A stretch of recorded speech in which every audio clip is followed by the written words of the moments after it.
સાહેબ, અત્યારે જે પ્રમાણે ગોપાલ ઇટાલિયા અત્યારે બોલી રહ્યા છે કે હવે બધાને રસ્તા ઉપર આવવાની જરૂર છે, પણ મને તો એવું લાગે છે કે ખરેખર એ હવે એમના રોટલા શીખે છે. મને એવું લાગી રહ્યું છે કે એમના રોટલા શીખે છે. સાહેબ, કોઈ પોલિટિક્સવાળો માણસ એવો નથી કે જે પોતાનો રોટલો શેકીને આગળ ના જાય. પબ્લિકને આ લોકોએ ડફોર જ બનાવે છે. આપણે આવા કોઈ સરપંચની જરૂર નથી. પબ્લિક આપણે હવે જાતે જ જાગવાની જરૂર છે. ભાઈ, આપણે આને મુકરદમ નથી બનાવો. સમજી ગયા ને? પેલા લેબરોનો મુકરદમ એટલે શું કરે છે? ટકાવાળી લે, એક લેબર પાછા 20 રૂપિયા. એમાં આ આપણને છેતરપિંડી જ કરવા બેઠા છે ગોપાલ ઇટાલિયા. આપણે એ ધંધો નથી કરવો ભાઈ. જાગવું હોય તો આપણે જાગો, આપણે જાગો, આપણે બધા રસ્તા ઉપર ભેગા થાવ. ખ્યાલ આવે ને? બાકી આ બધા ભાજપને પાડવા બેઠા છે અત્યારે, પણ મૂળ વાસ્તવિકતા એવી છે કે આ એમનો અત્યારે પગ મજબૂત કરવા બેઠા છે. સમજ્યા તમે? અને હું તમને એક વાત કહી દઉં, અત્યારે પણ આ જે આપની સરકાર છે ને, એ સાહેબ કોંગ્રેસની સરકાર છે. આ સમજી લેજો, આ કોંગ્રેસની સરકાર છે. અને કોંગ્રેસની સરકાર કોને સાચવે છે એ પણ તમે જાણી લેજો. આ બધી પોલિટિક્સમાં પડતા નહીં. કોંગ્રેસની સરકાર કોને સાચવે છે તમે સમજી લેજો. ખ્યાલ આવ્યો કે ના આવ્યો?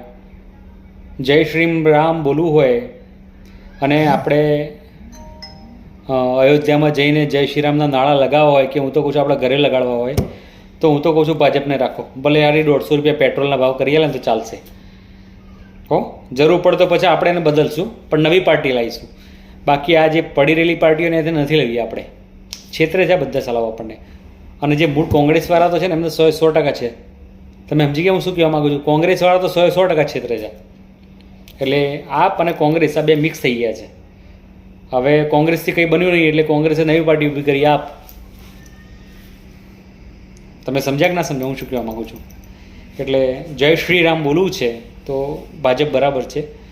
બાકી સાહેબ, તમને પણ ખબર છે કોંગ્રેસના સરકારમાં શું થયેલું છે, શું કેવું થતું હતું, કેવા ગુંડા હતા, ડોન બધા અંડરવર્લ્ડમાં.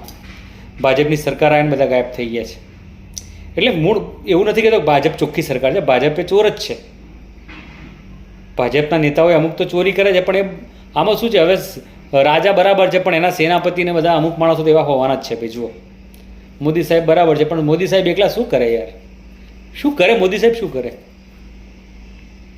એટલે હું તો કહું છું, આપને છોડી દો. આ ગોપાલ ઇટાલિયાને ખોટો એને ફેમસ કરશો નહીં. આપણને ધંધે લગાડશે સાહેબ. આ ભીખ મગાવશે આપણને. એને છોડો.